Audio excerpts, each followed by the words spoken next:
है और एक पक्ष अध्यात्म मार्ग है। तो महाराज जी, संसार में रहते हुए बहुत सारी छोटी छोटी कामनाएं हो जाती हैं कि मैं बड़ा डॉक्टर बनूं, मैं ये बनूं, तो उस स्थिति में कामना भी है मन में और अध्यात्म मार्ग में भी चलना चाहते हैं, तो महाराज जी दोनों का सामंजस्य। जब अध्यात्म मार्ग में चलेगा तो जैसे कामना हुई कि मैं बड़ा अफसर बनूं, तो तुरंत अंदर से आएगा।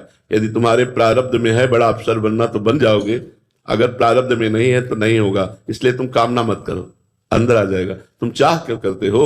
बनना होगा बन जाएगा, नहीं बनना होगा नहीं बनेगा। महाराज जी, संसार में उसके लिए मेहनत करनी पड़ती है कि मतलब पढ़ाई करनी पड़ेगी, तो फिर वो वाला बीच वाला क्या होता है, इसका रहस्य क्या है महाराज? जब तक नाम जप नहीं करेगा तब तक उसको लग रहा है। देखो, बात ऐसी है कि अज्ञान के कारण इस समझ में नहीं आएगी। जैसे ट्रेन चल रही है, एक आदमी डिब्बे में इधर से उधर दौड़ रहा था, इधर से इधर इधर से इधर, तो एक विज्ञ जन ने पूछा क्यों भाई आप दौड़ क्यों रहे हो? उनका मुझे अमुक स्टेशन जाना है। अरे बोले तू पागल है, तू बैठ जा, ट्रेन चल रही है, ट्रेन चल रही, तुझे दौड़ने की जरूरत नहीं है। माया का चक्र चल रहा है, उस चक्र में तुम्हें किस पद पर पहुंचाना है वो अपने आप पहुंचा देगा, अपने आप कर देगा, चाह करने की जरूरत नहीं। जैसे हमारी चाह जो थी, हम अपनी चाह बताते हैं।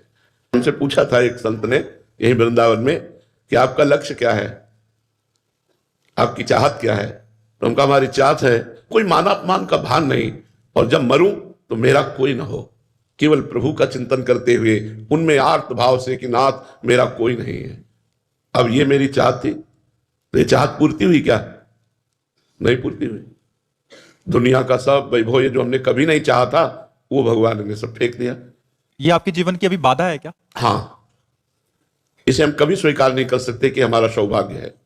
ये जरूर हम अंदर अंदर इस बात को स्वीकार करते हैं कि यदि हमारी वाणी के द्वारा, हमारी चेष्टाओं के द्वारा जगत का कुछ भी कल्याण हो रहा है, कुछ भी मंगल हो रहा है, तो भगवान की कृपा है।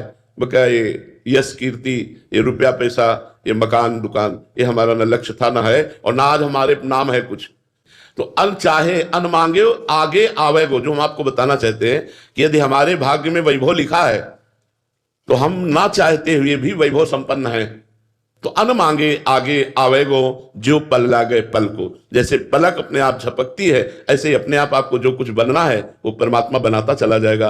आप चाह मत करो, आप निश्चिंत होकर भजन करते हुए अपने कर्तव्य का पालन करो। जैसे विद्यार्थी है तो विद्या अध्ययन करना उसका कर्तव्य है। अमर जी, बीच वाली बात, कर्तव्य वाली बात। हाँ, हम एक आदमी जब अपने कर्तव्य का पालन करता है, धर्म का पालन करता है, तो वो चाह नहीं रखता, वो धर्म का पालन करता है। धर्म के पालन के लिए वो प्राण त्यागने के लिए तैयार है। जैसे ये हमारे भारत के आर्मी